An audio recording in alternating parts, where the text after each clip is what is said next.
موسیٰ علیہ السلام نے پوچھا یا اللہ جب تو ناراض ہوتا ہے ہمیں کیسے پتہ چلے کہ تو آج کل اپنے بندوں سے ناراض ہے؟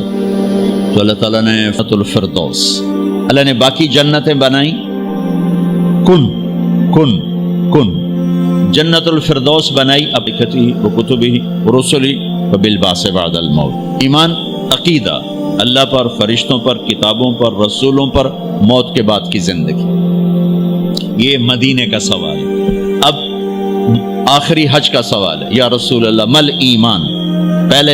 پہلے سوال کرنے والے جبریل ہیں اور یہ سوال کرنے والے عمر بن عبس ہیں۔ یا رسول اللہ مل ایمان، ایمان کیا ہے؟ تو آپ نے کیا جواب دیا؟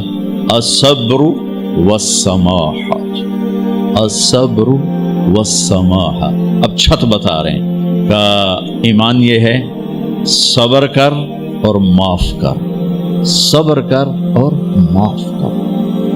میرے بھائی بہنوں، میرے رب کی قسم، جیسے یہ ہے نا وَجَعَلْنَا مِنَ الْمَاءِ كُلَّ شَيْءٍ حَيٍّ أَفَلَا يُؤْمِنُونَ، اللہ نے ہر جاندار کا لازمی جز پانی بنایا۔ پانی نکال دو تو آدمی مر جاتا، ڈی ہائیڈریشن سے موت واقع ہو جاتی۔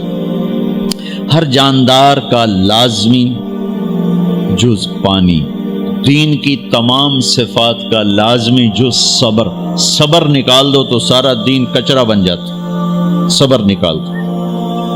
تو میرے نبی نے فرمایا ایمان کیا ہے؟ صبر کرو، معاف کرو۔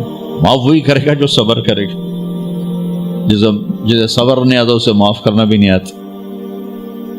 تو ایمان قیامت کے دن اعلان ہوگا، صبر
میری طرف سے۔ تو ابو سفیان کہنے لگے واہ محمد تیرے قربان جاؤں، ہم تجھے قتل کرنے کے پیچھے پھر رہے ہیں، تو ہمیں کھانے کھلاتا پھرتا ہے۔ یہ میرے نبی کے اخلاق ہے، میرا نبی کو معاف کرنا ہے۔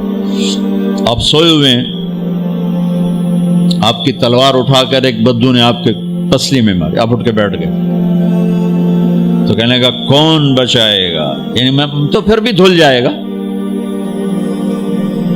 لیکن یہاں داغ لگا، کبھی نفرت کا، کبھی غصے کا، کبھی انتقام کا، کبھی حسد کا، کبھی بغض کا، کبھی کینے کا۔ انسان سب سے زیادہ اپنی ذات سے محبت کرتا ہے۔ یہ معمولی سے کپڑے کو داغ سے بچاتے ہو، جو سب سے قیمتی چیز ہے دل، جو بادشاہ ہے، اسے بھی تو صاف ستھرا رکھو۔ جیسے ہم لاکھ زور لگا لیں، ہم کپڑے کو میل سے نہیں بچا سکتے، لاکھ زور لگا لو، لوگوں کے منفی رویے آپ کو توڑے بغیر نہیں چھوڑیں گے۔ لہذا کیا کرو؟ نبی والا معاف کرو، معاف کرو، دل کو صاف کرو، دل کو صاف کرو، دل کو صاف کرو۔ صبر جائے، بیوی ابھر جائے، خامد ابھر جائے، چپ ہو جاؤ، گزار دو اس طوفان کو۔ واپسی میں ایمان کی وہ اللہ حلاوت مٹھاس دے گا، ساری زندگی محسوس کرتے پھرو۔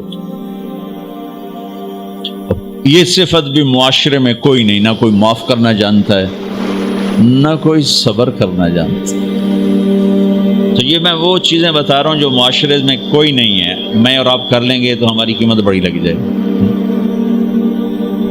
تو اسلام کی ابتدا بھی بتا دی، انتہا بھی بتا دی، ایمان کی ابتدا بھی بتا دی، انتہا بھی بتا دی۔ یہ شروع ہوتا ہے عبادات سے، عقائد سے، اور مکمل ہوتا ہے اخلاق پر